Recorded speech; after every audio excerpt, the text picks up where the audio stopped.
America, Israel और Iran जंग का आज 8वां दिन है। अमेरिका के वित्त मंत्री स्कॉट बेसेंट का बहुत बड़ा बयान आया। उन्होंने फॉक्स न्यूज से बातचीत में कहा है कि आज रात ईरान पर अब तक का सबसे बड़ा हमला किया जाएगा। हमले का मकसद ईरान के मिसाइल लॉन्चर नष्ट करना है। मिसाइल बनाने वाली फैक्ट्रियों को भारी नुकसान पहुंचाया जाएगा। ये बड़ी खबर है इस वक्त की।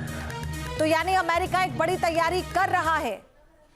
आप ये तस्वीरें देखिए और इससे अंदाजा लगाइए कि जब अमेरिकी मंत्री ये कहते हैं कि आज रात अब तक का सबसे बड़ा ऑपरेशन यानी ईरान पर सबसे बड़ा हमला होगा, जिसका मकसद है ईरान के मिसाइल लॉन्चर नष्ट करना, मिसाइल बनाने वाली फैक्ट्रियों को भारी नुकसान पहुंचाना।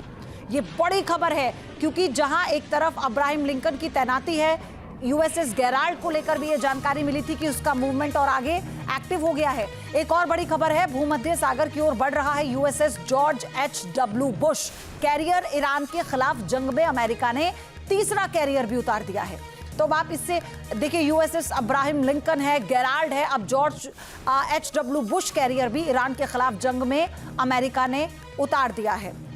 तो फिलहाल आप इस वक्त की सबसे बड़ी जानकारी यही है, इस वक्त की सबसे बड़ी खबर यही है कि अमेरिका ने ईरान पर अब तक के सबसे बड़े हमले की तैयारी कर ली है। क्योंकि खुद अमेरिका के एक मंत्री का ये बयान जब आया है, इन 3 तस्वीरों के जरिए यूएसएस अब्राहम लिंकन की तैनाती भूमध्य सागर में कैसे अब और ज्यादा एक्टिव किया जा रहा है गेराल्ड को, और इसी के अलावा तीसरे मोर्चे पर जो तीसरा एयरक्राफ्ट कैरियर है उसकी एंट्री भी हो चुकी है जॉर्ज H.W. बुश की। यानी भूमध्य सागर में और अरब सागर में पहले से ही ये जो बड़ी तैनाती है, उसके अलावा अब तीसरे एयरक्राफ्ट ने भी कमान संभाल ली है। एक और बड़ी खबर, तेहरान में अमेरिका इजराइल की भीषण बमबारी हुई। बीती रात तेहरान में भीषण बमबारी। कैन न्यूज के हवाले से यह खबर है, बड़ी अपडेट, ये बड़ी जानकारी इस वक्त है। तेहरान में अमेरिका इजराइल की भीषण बमबारी हुई है।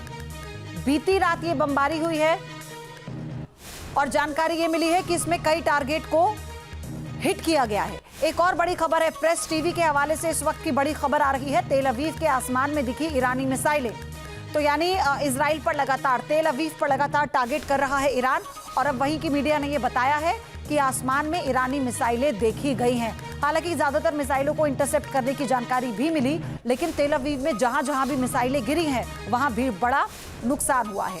तो एक और बड़ी अपडेट इसी बीच, फॉक्स न्यूज के हवाले से इस वक्त की बड़ी खबर, ईरान का सारा तेल जब्त करेगा अमेरिका। ये बड़ी खबर है। यानी स्ट्रेट ऑफ हॉर्मूज में अगर ट्रांसपोर्टेशन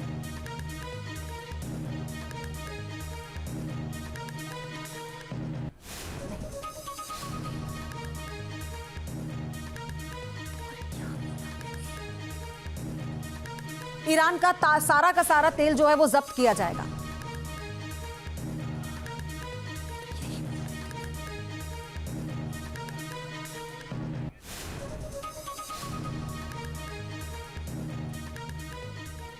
पूरी रात ईरान ने इजराइल और अमेरिकी ठिकानों पर मिसाइलों की बरसात कर दी है। ईरान की मिसाइल सिटी का कैसे जो पूरा जो स्पेस है जाइलो खुला है और उसमें से सबसे घातक मिसाइल खैबर शेकन निकली। इसके निशाने पर थे इजराइल और अमेरिका के बेस। ईरान का दावा है कि उसकी घातक मिसाइलों ने अमेरिकी रडार सिस्टम को भारी नुकसान पहुंचाया है।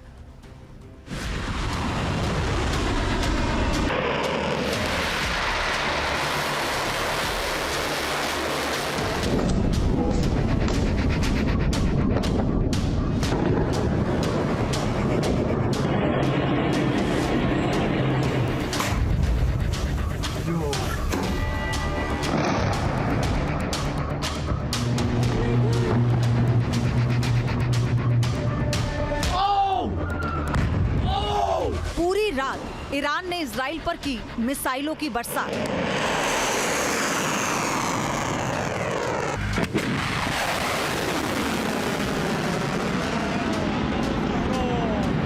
घातक मिसाइलों से प्रहार, अमेरिकी ठिकानों पर हाहाकार।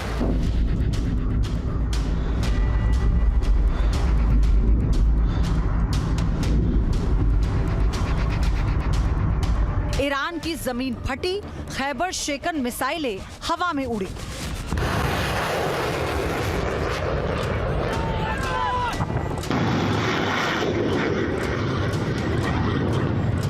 पूरी रात ईरान की मिसाइलें गरजती रहीं और इजराइल का आसमान आग के गोलों से लाल होता रहा।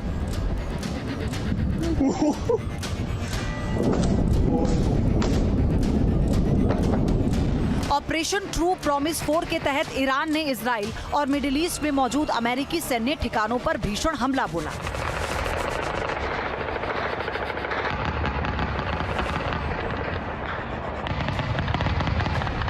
दावा है कि ईरान की घातक मिसाइलों ने न केवल इजराइल के सुरक्षा घेरे को तोड़ा, बल्कि अमेरिकी रडार सिस्टम को भी अंधा कर दिया।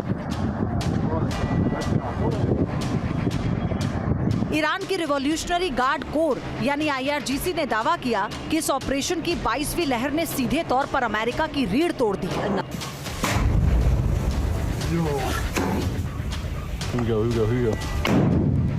अल धफ्रा एयरबेस पर मौजूद अमेरिकी उपकरणों को मलबे में तब्दील कर दिया है।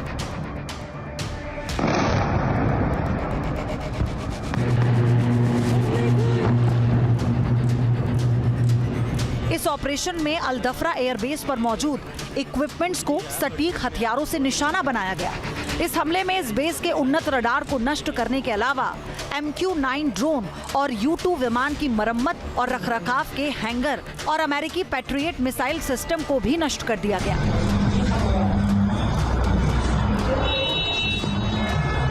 पूरी रात ईरान की मिसाइलें गरजती रहीं।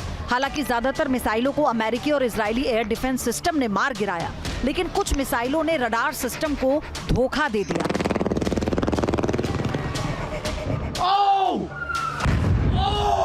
ईरान की कई मिसाइलें नाब्लुस के आसमान से गुजरी। फिलिस्तीन के पास से इजराइल की तरफ बढ़ते मिसाइलों को देखा जा सकता है। इसी बीच IRGC के पब्लिक रिलेशन डिपार्टमेंट ने दावा किया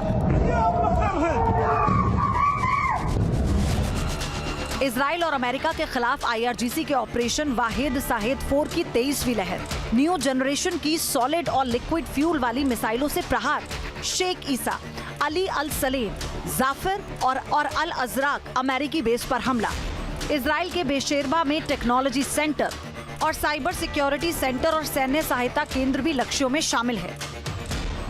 सिर्फ मिसाइलें ही नहीं, ईरान ने अपने कामिकेज यानी सुसाइड ड्रोन्स का भी मुंह खोल दिया है। बगदाद में मौजूद अमेरिकी विक्टोरिया बेस पर ड्रोन ने एक ऐसा सटीक निशाना साधा कि वहां मौजूद 23वें स्क्वाड्रन का गोदाम देखते ही देखते राख के ढेर में तब्दील हो गया।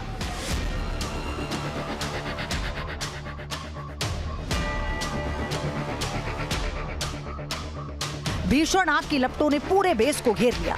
इतना ही नहीं, दावा है कि एक ड्रोन ने अमेरिका के आधुनिक C-RAM डिफेंस सिस्टम को भी नाकाम कर दिया।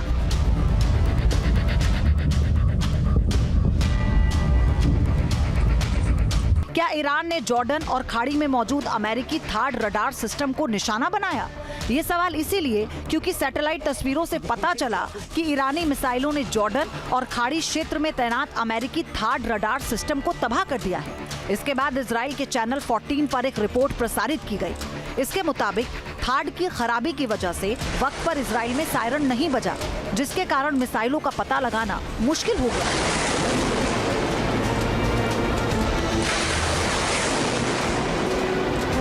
ईरान के हमले की 24वीं लहर के दौरान IRGC ने अपनी घातक मिसाइलों को बाहर निकाला, जिसे खैबर शेकन मिसाइल कहते हैं। इस मिसाइल की लॉन्चिंग का एक वीडियो भी जारी किया गया।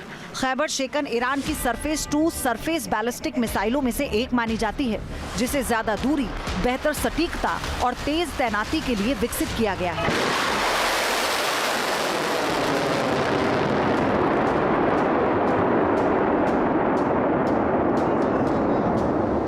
ये 4th जनरेशन की सॉलिड फ्यूल बैलिस्टिक मिसाइल है। इसकी मारक क्षमता 1450 किलोमीटर है। ये रडार को चकमा देने में माहिर है। इसे 15 मिनट के भीतर मोबाइल लॉन्चर से दागा जा सकता है। ईरान के तरकश में ऐसी कई मिसाइलें हैं जिन्हें रोकना इजराइल और अमेरिका के लिए मुश्किल होगा, लेकिन इतना तय है कि जिस तरह से दोनों तरफ से एक दूसरे के ठिकानों पर हमले किए जा रहे हैं, इसी तरह ईरान के लगातार हमलों से साबित हो रहा है कि मिडिल ईस्ट की आग फिलहाल बुझने वाली नहीं है।